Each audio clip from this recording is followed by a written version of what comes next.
I love these snakes, and they happen to love snakes as well. And by that, I mean they are the eater of other snakes.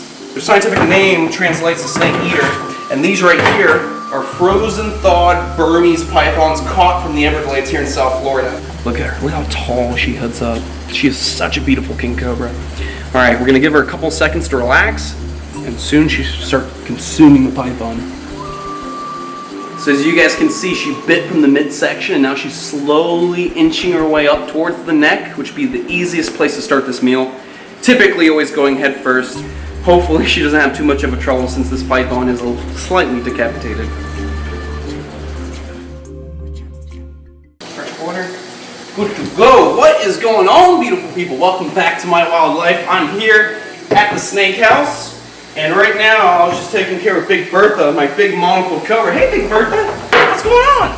Look at her. Big, beautiful monocled cobra. She's around 6 feet long. And she's really cranky today. Not in a real good mood. Oi, relax. Big Bertha, she's probably around like 7, 8 years old. Big, beautiful monocled cobra. Nayakufia. And I'm just going to stick her right back in her enclosure. I just wanted to give her a little spot clean, change her water out. Now she's going back to her little hide. What's going on, cranky pants? Why are you so cranky? Huh? Why are you so cranky? All right, cool. So let me lock this up. Secure the enclosure. All right, so what we just dealt with was Nayakufia, the monocled cobra, a true cobra. What we're dealing with now is actually an anomaly in the reptile world. These are called king cobras. And even though they're called king cobras, they're not actually true cobras. They're in a separate genus called Ophiophagus. Ophiophagus has one member, the king cobra. Currently, maybe in the future, there'll be different localities that get turned into different species. But as of right now, there's one family member in that genus. It's Ophiophagus hanna, the king cobra. We have a beautiful Indonesian king cobra, which is her locality. That's Justina, and then down here, the infamous Kevin the king cobra. He is a beautiful Malaysian gold king cobra. I love these snakes, and they happen to love snakes as well. And by that, I mean they are the eater of other snakes. Their scientific name translates to snake eater, and these right here are frozen thawed Burmese pythons caught from the Everglades here in South Florida. Burmese pythons are an introduced species to the Everglades throughout the pet trade. Back in the day, lots of people had large breeding facilities here at the edge of the Everglades in Homestead, and then when a large hurricane came through, it destroyed some of those breeding facilities, sending thousands of individuals out into the Everglades. Over time they grew, they found each other, and they started breeding, creating more pythons. 30 somewhat years later, we have a well-established population of Burmese pythons out here in the Everglades, and I'm telling you, they're invasive, they're everywhere, there are lots. If you can go in one night snake hunting on a nice hot night, you know where you're going, you can actually find anywhere from 3 to even 6 or 7 pythons in one night. Think about that. 6 to 7 pythons in one night and barely seeing any native species. It's insane. They've even noticed that the small mammal population here in South Florida has declined dramatically. Raccoons and possums are at an all-time low. So, Burmese pythons are no good for the environment. We have python hunters, we have contracted hunters. They go out, they remove these pythons, and they get paid to do it. Most of the time, they throw away the carcasses, or sometimes they skin the snakes and sell the skin because there's profit for it, but a lot of times they get discarded like these snakes. So instead of wasting their carcasses, we're going to feed these Burmese pythons to the king cobras. King cobras, they're found in Southeast Asia, so are Burmese pythons. So naturally out in the wild, they're eating these lovely snakes.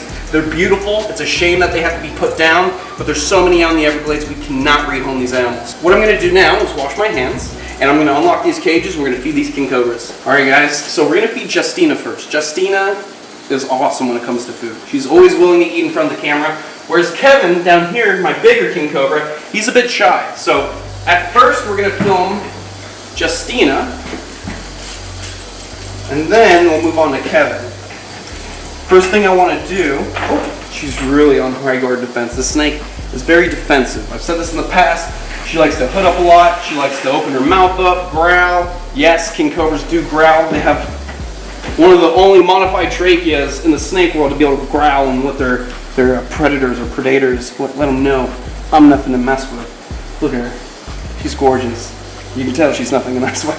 So I got my Burmese python. It's about 4 to 5 feet long. I'm just going to put it right. Look, she's already looking at it. She loves to eat pythons. Watch this. Justina, come on. Look at her. Look how tall she heads up. She is such a beautiful king cobra. All right, we're gonna give her a couple seconds to relax, and soon she should start consuming the python. She's not liking this, so I think what I'll do, I'm gonna take the other python, stick it in Kevin's cage, so Kevin can start getting used to the food being in the enclosure. He's very secretive when it comes to eating.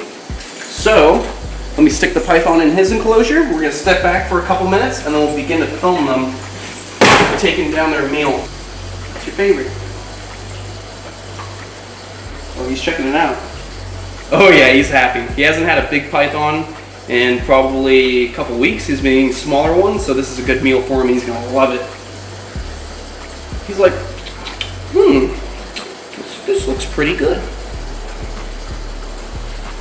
All right, guys, as you can see, both king cobras are on high alert right now, which means they're not gonna wanna eat.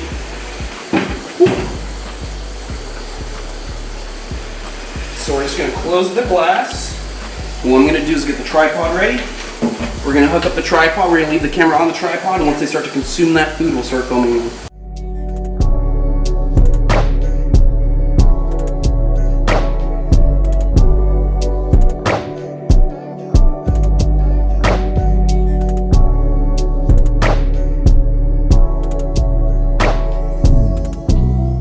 So as you guys can see, she bit from the midsection and now she's slowly inching her way up towards the neck, which would be the easiest place to start this meal. Typically always going head first. Hopefully she doesn't have too much of a trouble since this python is slightly decapitated. Look at that, she's such a dragon.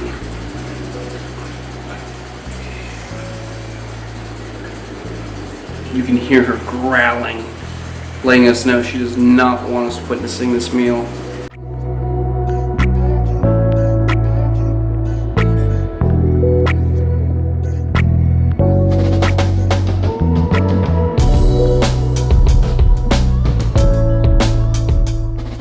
She's like, what the hell am I supposed to do with this? Oh, she's just gonna fold it. Perfect.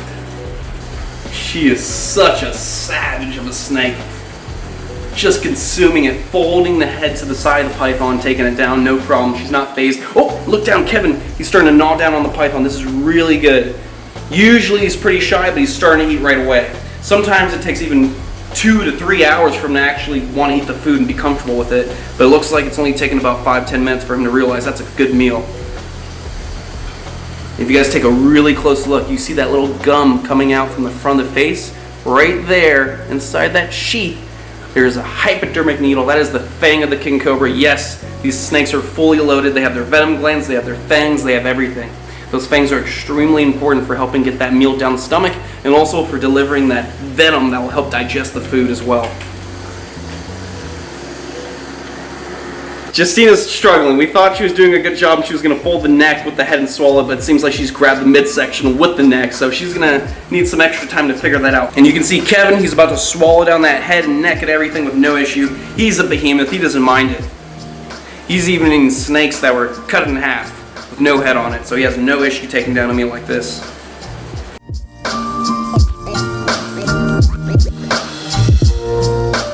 Nothing makes me happier than sharing footage like this with you guys. I really love king cobras. They're super fascinating species of snake with so many things that are so unique to them as a species versus every other snake you meet on the planet.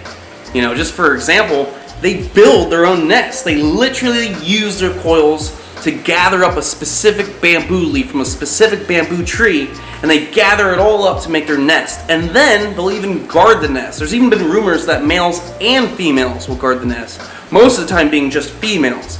So in a sense, king cobras are kind of like crocodiles in a way. They're super protective over their young, and then when the young hatch, they disperse, they go throughout the forest, and they live their life.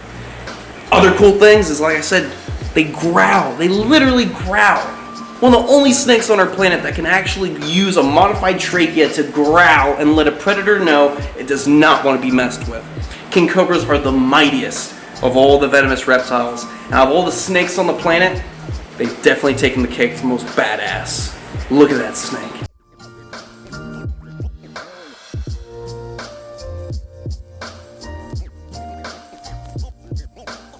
Alright, cool. We see that Kevin's gotten the head down.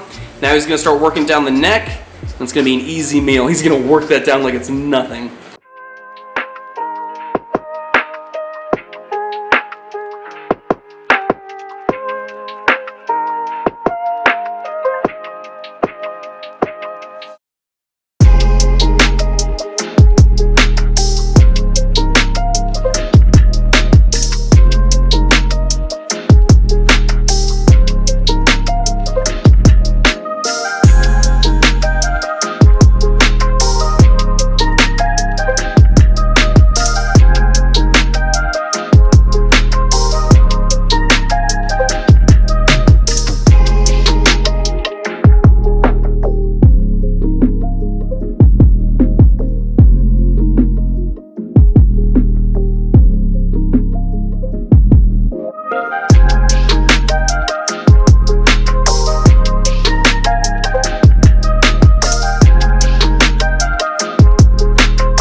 Justina is just near finishing her meal.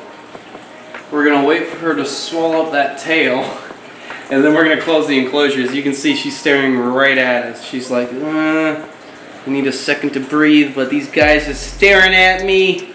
I know they're gonna comment below and say I got a mouthful and I don't wanna hear it.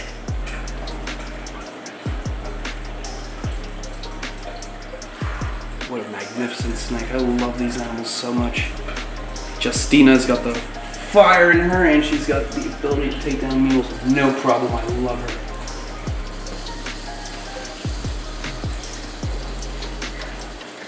There she goes.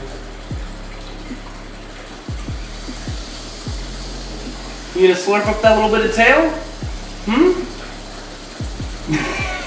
She like dove down on it. There we go. That last little bit of tail. She's contorting her body, using her muscles to push that meal down into her stomach, where the snake will be folded up. There you go. Just that little bit. Slurp it up. There we go.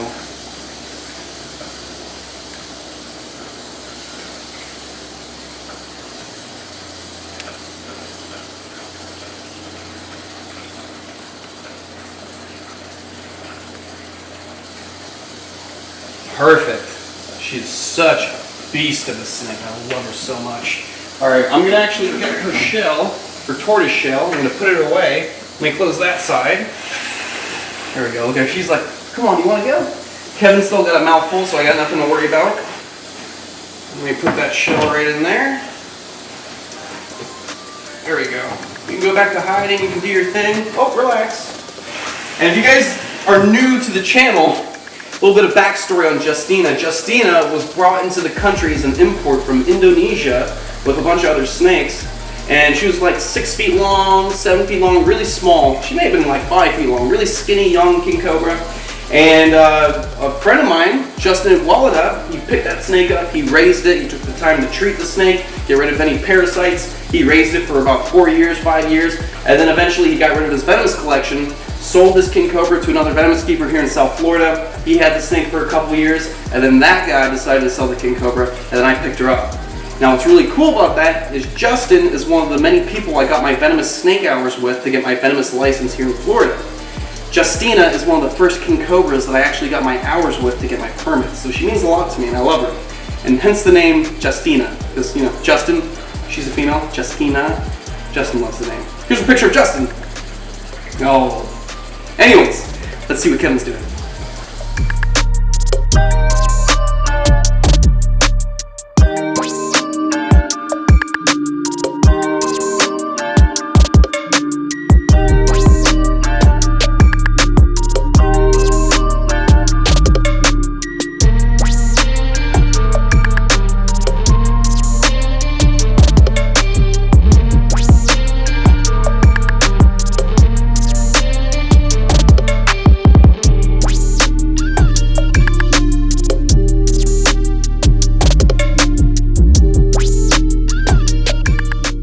Notice the clump of ooze coming out the corner of that mouth. That is not venom. When you see venom, it's going to be super gold. What you're seeing right now is just an excess of saliva that they excrete when they start eating their meals. Just like mammals, just like humans, will start salivating when they're about to eat, so it's easier to take down that meal.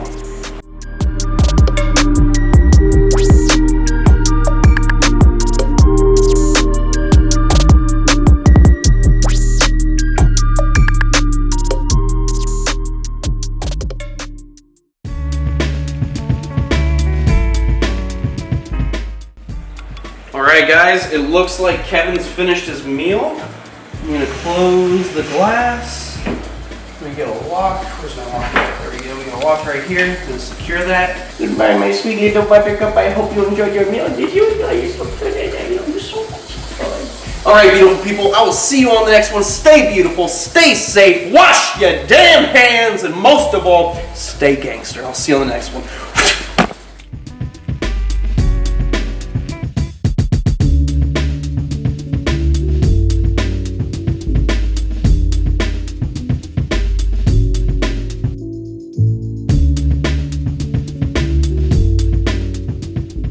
Dun dun dun dun dun dun dun dun dun dun dun dun dun dun dun dun dun dun dun.